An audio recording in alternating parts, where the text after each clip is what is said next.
Good afternoon. Welcome to Community and Technology, where we connect the global community with news, information, and resources that we hope will help improve your life. I'm Stu Reed. Here's my co-host, Dave Burstein. Hey, Dave. Hi. What's the news this week?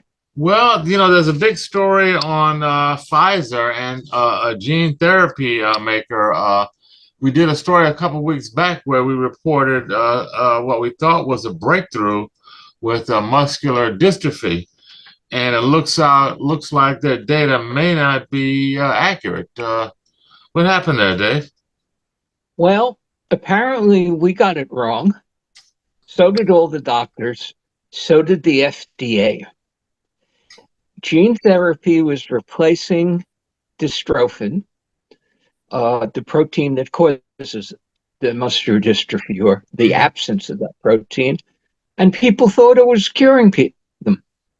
They just had a larger study. No interesting results. Oh, wow. Which is what happens. Doctors make mistakes. People are far too enthusiastic and believe their stuff is great. Generally believe nobody at Pfizer was trying to commit fraud, unlike most political candidates. Well, the FDA had even approved a certain therapy, Sarepta Therapeutics, Duchenne therapy had been approved by the FDA on the basis of the belief that the increase of the microdystrophin levels was a sign that the treatment was effective. But what we're hearing now from this recent study is it's not effective. You think the FDA is going to withdraw their approval? I don't think anybody is going to spend the $3.2 million until they get a lot of proof this works. And unfortunately, the guests in the press that the problem was that although the gene therapy replaces dystrophin, it wasn't exactly the same. Now, that's a problem because if we don't know exactly what the problem is, how do they go after it? Right. Since the 1950s, the US government in particular has kept a lot of drugs off the market for years past the time they were probably effective. The attitude at the FDA almost all the time was that you wait through 3 phases of trials, insist they're large, look at them carefully, and don't let a drug on the market, even though it was doing well enough that most reasonable people would want to take it. But that was the 50s. Has it changed in the last 70 years? I bet it has. Well, it's only changed in extreme examples. Curing muscular dystrophy was so dramatic that they skipped half the process. This is why they have the process, but it's always going to be a question of when you start using the drug. In this case, no harm seems to have been done, except to the values of a few insurance companies. But heck, this came up once in my life. Oh, yeah? My mother had lung cancer. We're talking 35 years ago. And it looked bad. So I ran to the nearest medical library, looked up what was going on, found that there was a possible treatment called TIL, tumor infiltrating something, and discovered where the trials were being held. And we went to see the doctor in charge of the trials, and he said, it's not going to work for you. But we had decided, my mother decided, that she was going to take the experimental therapy, and that seems a perfectly reasonable decision when you have no alternative. Yeah, face alternative of dying, absolutely. Yeah. So she Yeah. took the treatment against the advice of the trial No, people. no. She was willing to take the treatment, but when we sat down with the doctor in charge, Hmm. he said it wasn't going to work. Okay. Don't bother. So she did. Okay. Interestingly enough, that trial, when it went further, didn't didn't have any good results Mm-hmm. outside of the laboratory. 30 years later, a similar technology seems to be working quite well and is now fairly standard. So the story we're here, we don't do too many medical stories these days, but we needed to follow up when we had the mistake, is Duchenne muscular dystrophy has apparently not been conquered by gene therapy. Mm-hmm. Be extremely cautious and understand that doctors and even the entire medical community sometimes gets things wrong. Yep. Stu, the one we're going to next is Lena Khan's, no, the FCC, so it's Jessica Rosenworcel's goal before she leaves the FCC to require the phone companies to unlock phones when you want them. Mm-hmm. That sure sounds right to me. What's your thought? It sounds right to me also. I've had experiences going back, probably a dozen years or so, where I wanted a particular phone, but it wasn't available with the carrier that I had my account with. And wherever you have your account, you're kind of locked into whatever phones that they have, and you can't go outside of the suite of what they provide. And there are various fancy phones, whether it be from Apple or Samsung or wherever. And you needed to unlock the phone, and I know they sold some of those online. You could go online and find unlocked phones, but you were kind of taking a risk because at least for me, I was never sure that it was going to work. So I was very cautious in going that route. But it sounds like the FCC is now proposing a regulation that's going to require that, Dave. Is that what's going on? Yep. Okay. And it sure makes sense to me, but Mm-hmm. it doesn't make sense to T-Mobile and Verizon, who says locking the phones is to the advantage of the consumer. I can't believe that. But what's their rationale on that, Dave? The rationale said, well, if they lock the phones, they can give you a better deal on the phone because they know you're going to stay Oh, with them. okay. Uh-huh. So back And to their bottom line. Mm-hmm. and unfortunately, they're dead wrong, or 90% dead wrong. Because while they say you're going to get better deals on the phone, what you pay for your phone service is not a function of how much money the phone company makes, the particular phone company makes, Mm-hmm. or the cost of the service. It's primarily a function of how much competition there is. And with three carriers, that's usually pretty limited. Mm-hmm. And this is a mistake that's made all over the place, especially in policy. All the wonders of competition, and I've seen wonderful things happening, usually require 4 to 7 companies competing. Yeah, just three. They cooperate to to keep the prices Well, where they want them. it's worse than that, although T-Mobile has been busting some of the rules on this. When there are 3 companies or 2 companies, telephone company against cable company for years, I've followed, Mm-hmm. you don't even have to meet with your competition to cooperate anymore. Mm-hmm. You know that your competition has some people who understand the market and what's going on. They know, anybody in the field knows, that if Verizon brings down the price, AT&T will probably match it, in which case both companies make less money and neither gain any customers.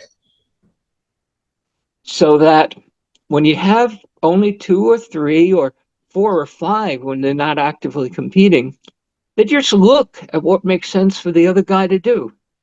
Or as a friend of mine who worked for what was then one of the largest cable companies in the world told me, we don't have to get together in the back room of airport motels anymore, which is the kind of place where they did put together real conspiracies. We just signal what we're going to do, and everybody understands what's going on. Yeah, they just signal with the marketing, and they put it out there what they're going to do, and the so-called competition. I say so-called because it really, in my mind, they don't compete. They cooperate, and you know, they split up the market, and they keep their prices within range of each other to maintain their market share. And I think you're absolutely right, Dave. Unless some newcomer comes in there and they just buy up the newcomer, so that's a fallacy that a newcomer may come in and start to disrupt the market. That doesn't happen anymore. There's so much market power by the guys that are in there that if anybody looked like they were going to do that, they would just quickly get bought up. That's my take anyway. How about you? Or something else would be done to discourage them. Again, I was reporting on all the telecom and the broadband, and we saw the not the ridiculous, the extreme example happen. Verizon and AT&T were keeping the prices so high, and if any competitor did try to go lower, they'd find a way to undo it. And it happened. There were the two big guys were not leaving enough of a market for Sprint as a company to survive. They were desperate. They had to do something. So they told Wall Street and planned to bring down the prices and presumably win more customers. Good for consumers, presumably.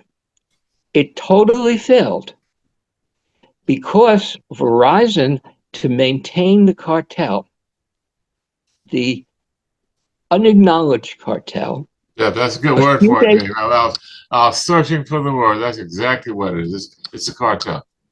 Mm-hmm. Yeah. Mm-hmm. A few days before, Sprint had announced the press conference, so they were going to, and everybody knew what they were going to say.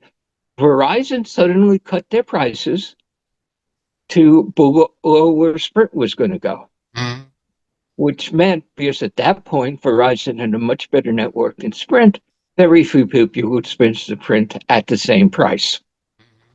That's called an enforcer, and that's how you enforce cartel pricing.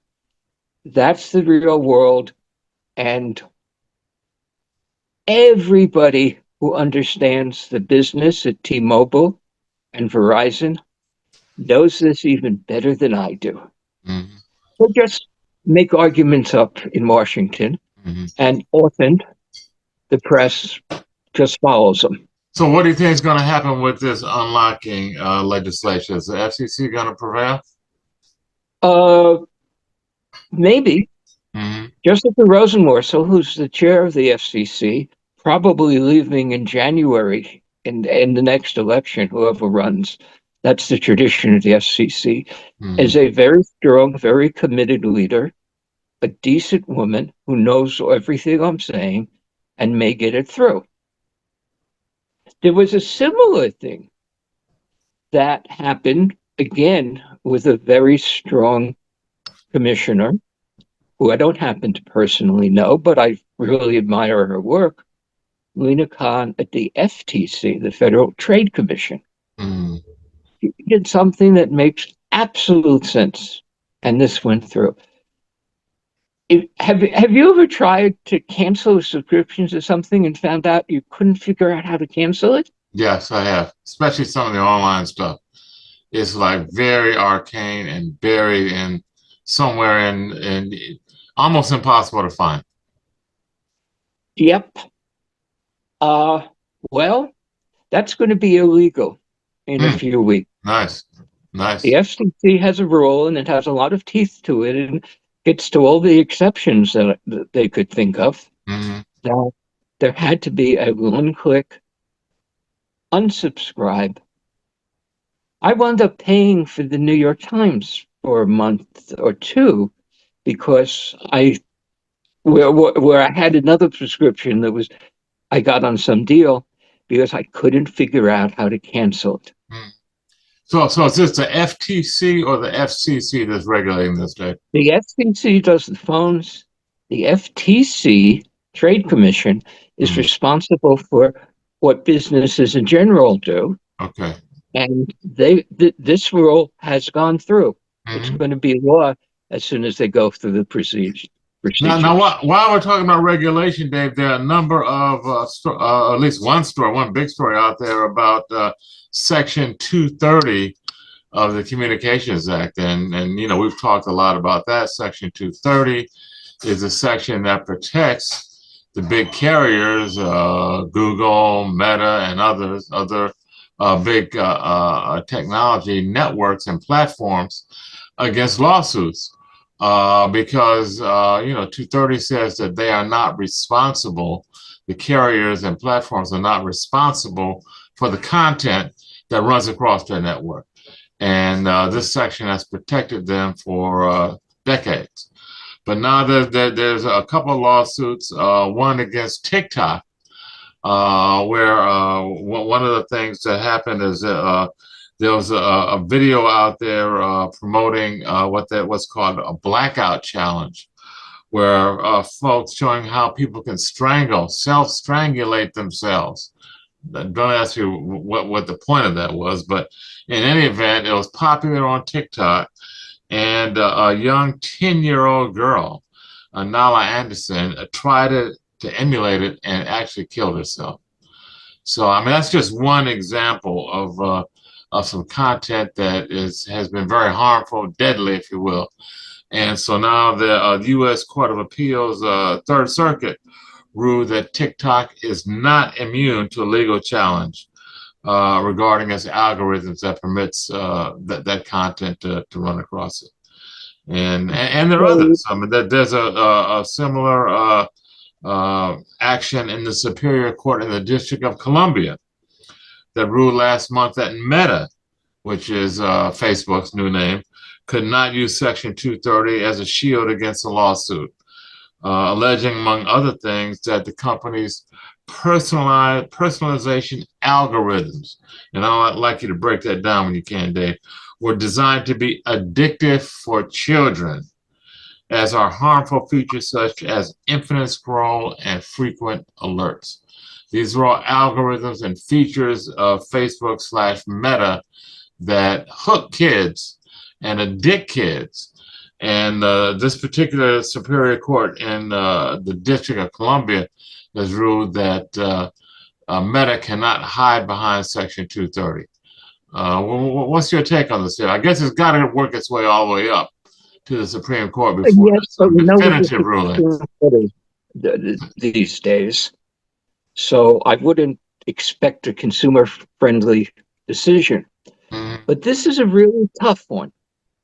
Section 230 was put into the law at about 97, when the internet was just getting going, or just getting big, by Sarah Deutsch, who was a Verizon lobbyist who had enough power to get it included in the law.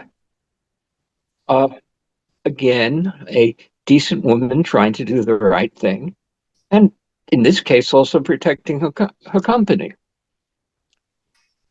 So it goes. And it's pretty clear that it doesn't say that Meta or Facebook or Google are not responsible for anything on their site put up by other people. The law, and this has a lot of background in the law, would imply that if Facebook was totally passive and just acting like a communications carrier and putting out whatever was there, they would be protected in this case. In the US, the law in England and in Germany and in India is different. And we've talked about this a lot and when we talk about what to do about hate speech. But And they're not passive, right, Dave? These carriers are not passive vis-a-vis their algorithms. and that's what the new cases are saying. They're saying that if the carriers control what goes to people and do that recklessly, they're liable. Right. This has been an argument being made against the big tech companies for a number of years, and there are now two court cases that say Facebook, Google, TikTok, you have two choices. Well, three choices. One of the choices is just to pay the damages in a whole lot of lawsuits. Again, you were right, it has to go to the Supreme Court. But otherwise, they would have to stop choosing which things get shown by an algorithm or any other way that results in harmful stuff going over Facebook and Google. Totally different than the way they built their businesses in the last 15 years or so, where when I go to X, Elon Musk's people control what I see in my main column. In Facebook, the timeline, in fact, one of the articles about this had Zuck being proud that now he was able to show you stories that weren't just from your friends. But these court cases, if they hold, say that that's not acceptable. They are liable. Now, what do you think the carriers are going to do if they're liable for bad things that go over their air? Well, I can't imagine that they're going to stop the algorithms, Dave. I mean, that would be one solution, but I can't imagine that. So somehow they're gonna make the consumer make some choices about what they look at and put it back on the consumer. That would be my guess. And I'm sure they have a dozen lawyers in each of these companies looking for loopholes. And that's true. But the question of whether it's right or wrong is not so clear. Again, we've talked about hate speech. In Germany, it's illegal to sell a copy of Mein Kampf. That seems something that the German people and the German government should be making a decision on. The American companies just ignored that. There were numerous cases in France like that, where the Europeans have decided it's the responsibility of the companies to take care of what they do. The cases where it's going to be, the problem with it is if you're Google or Facebook or TikTok, and you could be sued for a lot of money, would you start censoring automatically almost everything? Yeah. And really cut down on the speech that goes across your network? Almost for sure. Because the cost of having human beings check things out is very, very high. The companies are rich enough they can afford it. Yeah, it's not exactly. Dave, I want to talk about this some more. It's about time for a break. I want to talk a little bit about, before we leave this subject, about the personalization of algorithms and the designing stuff that's addictive for kids. I want our listeners to get a sense of some of what's going on these sites that's hooking the kids, and some of what some of these lawsuits are trying to attack. Very consciously, all of us in the business knew they were trying to increase engagement. That's the way they put it, by finding ways to get people, including kids, hooked on their service. In fact, that's the main reason TikTok has been so successful. They found the key to get people hooked. Okay. Is that right or wrong? We'll talk about after the break. Okay. You're listening to Community and Technology on WHCR 90.3 FM with Dave Bernstein and Stu Reed. Stay tuned. We'll be right back after a brief musical break.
Okay, we're back. Community Technology on WHCR 90.3 FM with Dave Bernstein and Stu Reed. Before the break, Dave, we were talking about the FCC Section 230 that protects the big carriers, big platforms, Meta, Google, Facebook, TikTok from lawsuits that attack the content that's on their platforms. But as we talked earlier, these big carriers are not just putting content on there without some manipulation. They're in fact creating algorithms and sifting and sorting and serving up content through their filters and their algorithms. And therefore, plaintiffs are saying that they are responsible for that content. You have people that have killed themselves emulating things like strangulation that they've seen on TikTok and other negative things, hate speech, and just other stuff that I think you and I and many folks would agree do not belong on platforms, especially those that are available to kids. And there's something I wanted you to explain just a little bit, Dave, about how these algorithms work to make the content addictive, particularly for kids. Talking about addictive content, the infinite scroll, and the frequent alerts, a way to keep folks just on and on and on the platforms. So what is that about? How does that work? Well, they make money primarily from advertising. Mm-hmm. The longer you're on, the more ads you see, the more money they make. So they have an enormous incentive to get you hooked. For the last decade, one of the key things that people have been doing in the trade, the people who work at the platform companies and some outsiders who advise them, is try to figure out what will keep the listener, the viewer, engaged, i.e. staying there to see more ads. And of course, when we're talking about a trillion and a half dollar company like Facebook, they have some very good social scientists and marketing people figuring out, okay, what's going to work. And it's unfortunate that they come up with a whole lot of stuff that you wouldn't have seen if Facebook was not taking an editorial role. Mm-hmm. In particular, they found out that controversial comments get more response compared to sensible, correct comments. Mm-hmm. And the carriers, I keep saying Facebook, but it's all of them are doing the same thing because they have the same incentives. Mm-hmm. Therefore, put the most sensational, the most violent, the most argumentative, and the most offensive articles or comments right up front. And we all know that the U.S. has been split in two politically for many years. And that is, well, that's not the topic of our show. But exploiting that is something that these platforms are doing. I think that's where you're going with this, Dave.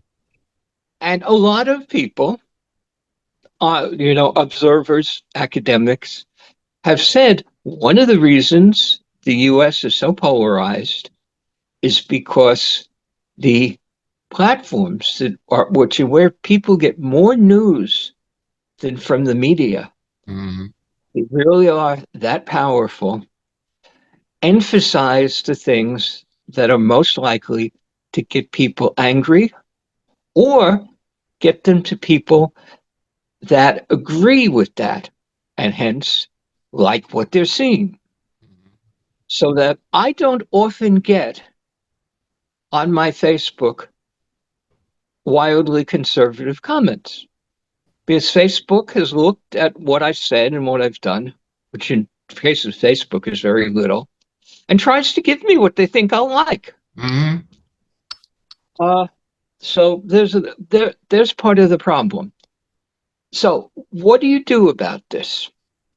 Well, the platforms, the giant tech companies have been saying, "Oh, this thing we got into the law 30 years ago protects us from anything." And this story was about two court decisions that said no. If you choose what stories go to individual people, you're in effect editing, and that is not protected. Mhm. And that's been good. There, this is most sensitive in kids. Right. And in fact, there are several states, I believe Texas is one of them, they're all quite conservative, that have passed laws that require the Facebooks of the world to protect kids from things that might be harmful to them. Mhm. And you've seen that. When I go to a medical site and they ask me for my date of birth, in fact, that happened at LinkedIn recently. They Mhm. insisted I had to give them the date of birth because there are laws to protect people under 13. Now, it's really hard to enforce that, but that again is another conversation. Yeah. Yeah. So, what we're seeing is a dollar inspired, very heavy move by all the big platform country companies Mhm. that is not helping people. Yeah. Yeah. Well, there are a bunch of lawsuits, as we've said, Dave, in district courts and circuit courts. I guess it's going to have to wait until it gets up to the Supreme Court before we have any kind of definitive ruling. And as you mentioned earlier, not a lot of folks on that court that seem to be pro-consumer. But this is a huge problem, so I think it's not going to go away, and something we're going to continue to talk about. But now I just wanted to change subjects for a minute, David. There's something that we've talked about previously, not for a few minutes, a few shows, and that is self-driving cars. Last time we talked, there was a talk of folks shutting down because of accidents, and governments were not comfortable with self-driving cars, in particular self-driving taxis. But there's been a breakthrough. What's going on in San Francisco in particular, Dave? There is now convincing evidence that self-driving cars work. Mm. Period. 100,000 people, mostly in San Francisco and Los Angeles, Hmm. have taken Waymo taxi cabs, and the Wall Street Journal And put a that's every report. week, David. That's 100,000 per week, if I'm not No, mistaken. per month.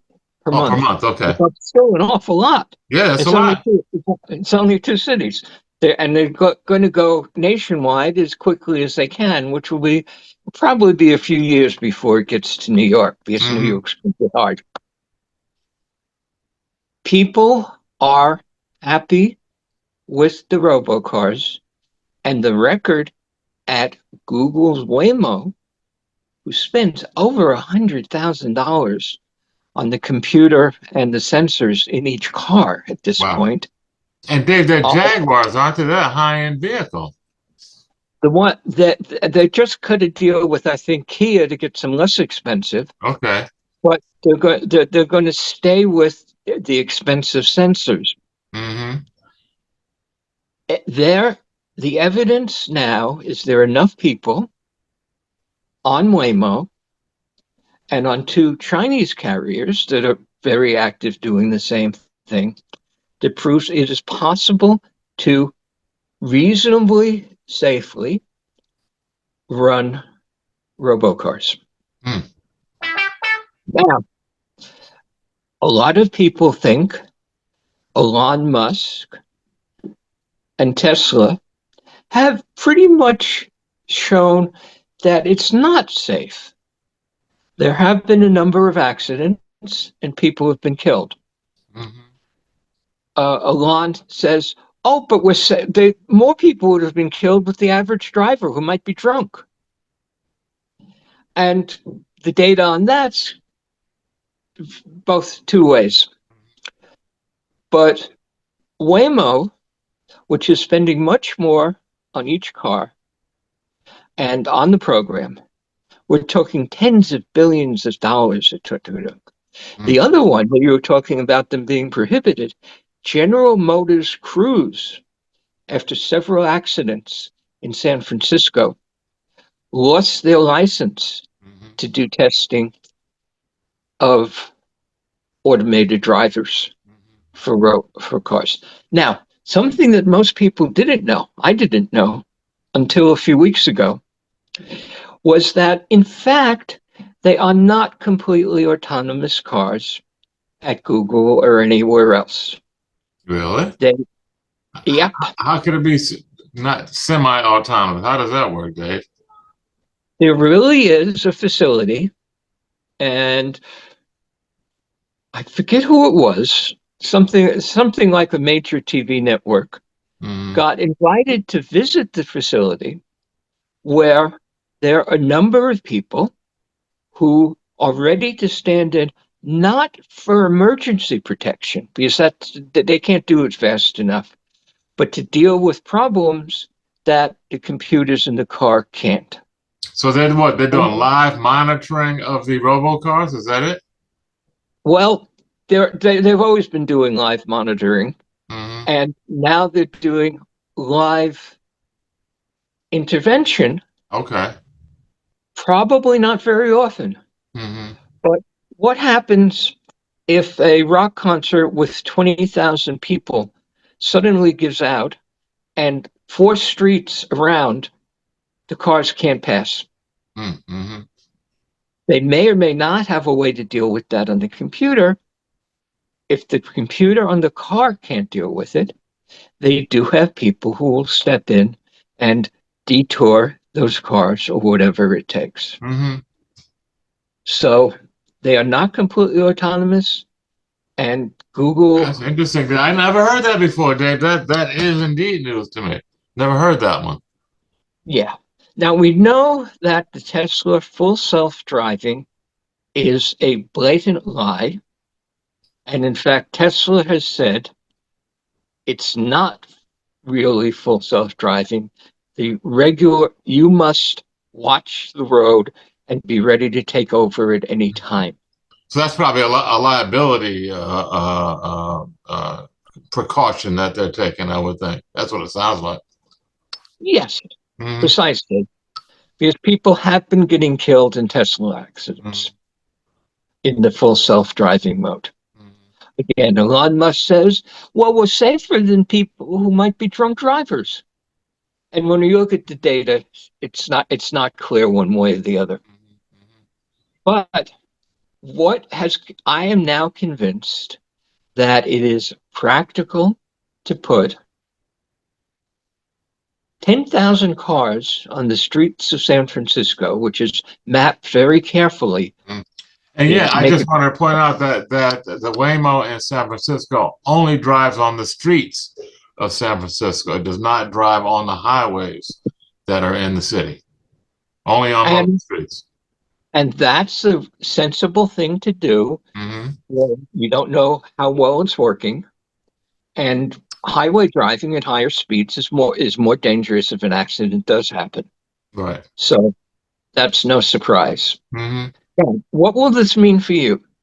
First thing, since we're talking to a New York audience, the robocars probably won't come to New York for a number of years because Manhattan traffic patterns are very complicated.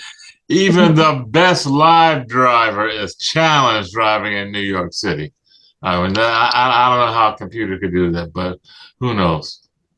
I mean, in my mind, they'd almost have to automate everything.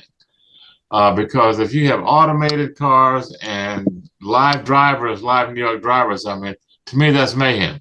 But, you know, well, that's just my opinion. That's why I brought the story here.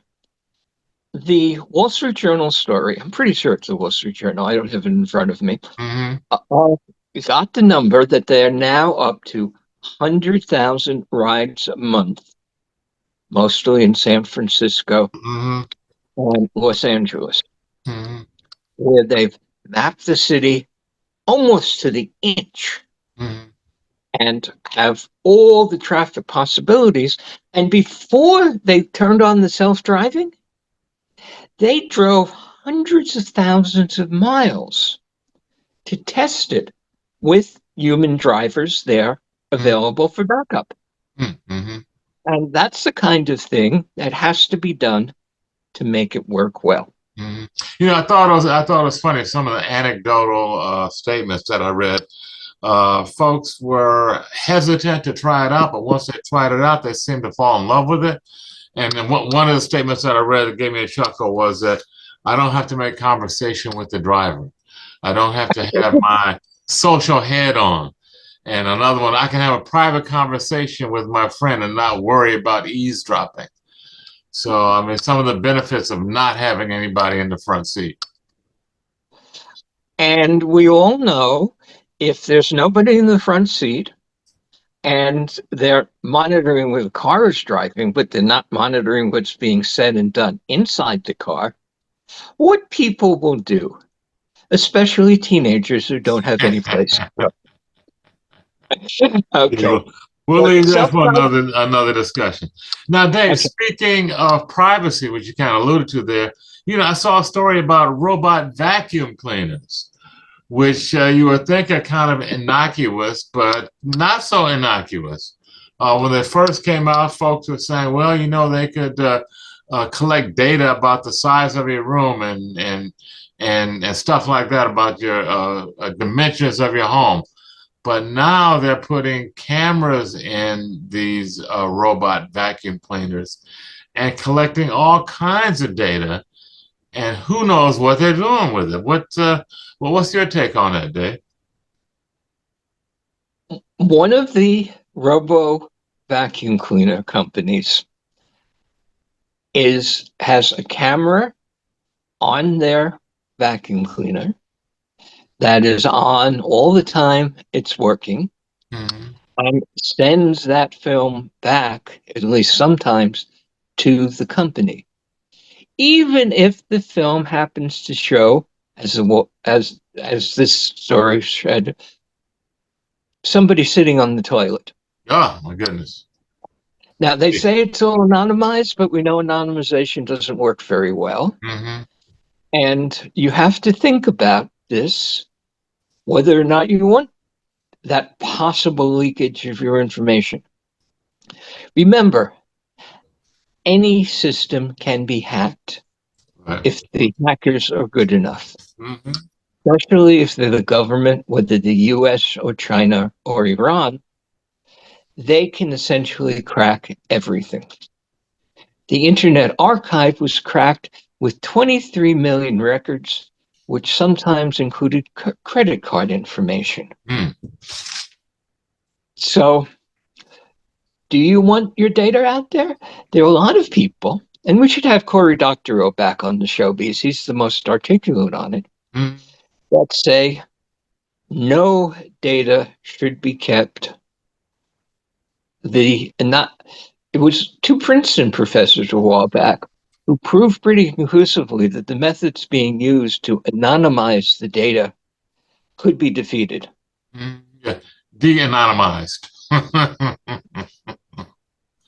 Yeah. And if that is sitting there on the server at this vacuum cleaner company, which probably is being hosted by Amazon or Google in the cloud, that can be accessed. I guess the point is, Dave, let me just parenthetically say, why are these companies doing that? They're selling the data to somebody. The data is valuable. Often that's true. I mean, why else would they do it? Why would a vacuum cleaner care about collecting data in your house as it's cleaning your house? Why would it do that? That's what you have to do until everything works perfectly.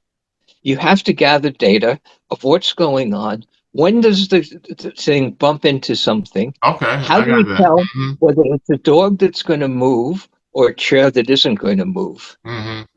So, and as I say, to put up robocars, they drive hundreds of thousands and probably, well, across the country, millions of miles with drivers there to just in case Mm-hmm. they haven't worked out all the kinks. And there were a lot of kinks. Now, let me pull you back to Tesla. Tesla and Elon Musk have political issues that I assume everybody knows. The latest is he's giving $1 million prizes to people who sign on to his petition. And it's support for Donald Trump. And you'll decide what you think about that and Tesla. The Hollywood Reporter or Variety, I think it was the Reporter, had a story that suddenly all the Los Angeles movie stars are getting rid of their Teslas because they don't like Musk's policy. Oh, really? Wow. Interesting. I hadn't heard that. Yeah. Interesting. Yeah. Musk's answer is, well, we sold a lot of cars last month, so it's not affecting us. Wow. We'll see. But boycotting Elon Musk for politics is definitely something that some people want to do. Mm-hmm. Now, okay, Dave, we're just about out of time, Dave. The hour has gone by so fast. What do you want to wrap up with? I think you had a kicker in your story notes. What's our final message to our audience? Well, I want to say this very quickly. As I did on the show last week or the week before, Elon Musk is a brilliant engineer who's done incredible things, and I was ready to give you the stories about what his SpaceX is doing. But we're out of time. And there's a story I didn't want to pass up on. Okay. In Australia, a company that's working on this went into the museum and found there a putrid specimen that had been preserved in alcohol or whatever from 100 years ago of a real Tasmanian tiger, a beast that became extinct in the 20s or 30s of the last century. And they're talking about you, and they got the DNA from it. And they are talking about using that DNA to bring back, yes, Jurassic Park. Here we go. Now, Tasmanian tigers that we have actual samples like that of are one thing. Dinosaurs are a whole nother thing. Yeah. Wow. That's interesting. But there's a slew of scientists who believe we now understand enough about genetics that we can bring back a mammoth. The way they intend to do it is they're going to use an existing elephant to carry the baby. Oh, okay. But what will come out is going to be mostly the genes of the mammoth, and the news that's real. Okay. It probably won't work that soon or that well, but they're talking about 3 years to go back to Tasmanian tigers. Wow. Okay. You heard it here on WHCR from the lips of Dave Burstein. Thank you, Dave. Wow, that's something. Okay, this has been Community and Technology on WHCR 90.3 every Wednesday, 5 to 6 p.m. with Dave Burstein and Stu Reed. Also on the web at WHCR.org. Tune in. You just might learn something. Thanks. Good night.